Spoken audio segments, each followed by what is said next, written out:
আজকে মাছের ডিম ভুনা করব। তো এখানে মশলাটা আমি কষিয়ে নিচ্ছি, আর এখানে মাছের ডিমটাকে আমি ভাপিয়ে একটু সিদ্ধ করে নিয়েছি লবণ আর সামান্য পরিমাণে হলুদ দিয়ে। এখন মশলাটা ভালো করে আরও কষিয়ে নেব। মশলা কষানো হয়ে গেছে, এখন আমি ডিমগুলো দিয়ে দিচ্ছি।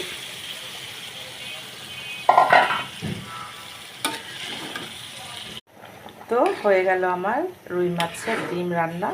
একটু ঝোল ঝোল রেখেছি, কিন্তু উঠানোর পরে যখন এটা ঠান্ডা হয়ে যাবে অনেকটাই ঘন হয়ে যাবে, আর এটা কিন্তু দারুণ লাগে খেতে। ভালো থাকবেন সবাই, আর হ্যাপি মিনি কিচেনের সঙ্গেই থাকবেন। Bye bye. এই যে মাছের ডিম রান্না, এর আত্মকাহিনী যে কত কষ্টের, শুরু থেকে শেষ পর্যন্ত যে রান্না করে সেই বুঝে। যা হোক, রান্না শেষে প্রিয়জনের ভালো লাগাটা বলি হলো কথা। তো ভালো থাকবেন, আল্লাহ হাফেজ।